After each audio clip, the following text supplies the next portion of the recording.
Sir, ನಾನು ಬಂಡೀಪುರ ಇದಕ್ಕೆ ಬಂಕಾಪುರ ದೇವಸ್ಥಾನಕ್ಕೆ ಹೋಗಿದ್ದೆ.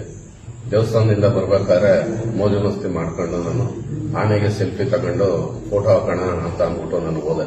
ಅದು ಆನೆ ನನ್ನ ಅಟ್ಟಾಡ್ಸ್ಕೊಂಡು ನನ್ನ ತುಳಿದು ಎಲ್ಲ ಮಾಡಿ ನನ್ನ ಜೀವ ಉಳಿದಿರೋದೇ ಹೆಚ್ಚು. ಆದ್ರೆ ಯಾವುದೇ ಕಾರಣಕ್ಕೂ ಈ ತರ ದುಸ್ಸಾಹಸ ಯಾರು ಮಾಡೋಕೆ ಹೋಗ್ಬೇಡಿ. ಆಮೇಲೆ ನಾನು ಸ್ವಿಚ್ ಆಫ್ ಮಾಡ್ಕೊಂಡು ಮನೆಗೆ ಹೊರಟೋದೆ. ಆದ್ರೂ ಫಾರೆಸ್ಟ್ನವರು ನನ್ನ ಟೇಸ್ ಮಾಡ್ಕೊಂಡು ಮನೆ ಕಂಡಿಡಿದು ಮನೆಗೆ ಬಂದು ಮನೆಯಿಂದ ಕರ್ಕೊಂಡ್ಬಂದು ನನಗೆ ಇದು ದಂಡ ಹಾಕಿಸಿದ್ದಾರೆ, ಕಾನೂನು ಕ್ರಮ ಕೈಗೊಂಡಿದ್ದಾರೆ. ಈ ರೀತಿ ಯಾವುದೇ ದುಸ್ಸಾಹಸಕ್ಕಾಗಲಿ ಯಾರೂ ಈ ತರ ಮಾಡ್ಲಿಕ್ಕೆ ಹೋಗ್ಬೇಡಿ. ಆಮೇಲೆ ಗಾಡಿನ ಪಾರ್ಕಿಂಗ್ ಮಾಡೋದಾಗ್ಲಿ, ಆಮೇಲೆ ಕೋತಿಗಳಿಗೆ ಆಗಲಿ ಯಾವುದಕ್ಕೆ ಆಗಲಿ ಯಾವುದೇ ಪ್ರಾಣಿಗಳಿಗೂ ಏನು ಹಣ್ಣು ಏನು ಕೊಡೋದಿಲ್ಲ. ಆಮೇಲೆ ಹಿಡಿದ್ಬಿಟ್ಟು ಒಂದು 5 ನಿಮಿಷ ರಿಸರ್ಚ್ ಮಾಡ್ತೀನಿ, ಅದು ಮಾಡ್ತೀನಿ ಇದು ಮಾಡ್ತೀನಿ ಅಂತ ಮಾಡಂಗಿಲ್ಲ. ಏನೇ ಮಾಡೋದ್ರು ನಾವು ಏನೇ ತಪ್ಪು ಮಾಡೋದ್ರು ಸಿಗಾಕೊಂಡ್ರೆ ಕಠಿಣ ಕ್ರಮ ಕೈಗೊಳ್ತಾರೆ. ಯಾವುದೇ ಕಾರಣಕ್ಕೂ ನನಗಾಗುತ್ತದೆ ನಿಮ್ಗಾಗದ್ ಬೇಡ. ಬಹಳ ಹುಷಾರಾಗಿರಿ, ತಾಳ್ಮೆಯಿಂದ ಎಲ್ಲರೂ ಅಲ್ಲಿ ಏನು ಬೋರ್ಡು ನಾಮಫಲಕ ಓಡಿದೆ ಅದಕ್ಕೆ ತಕ್ಕನಾಗಿ ಅನುಸರಿಸಿ.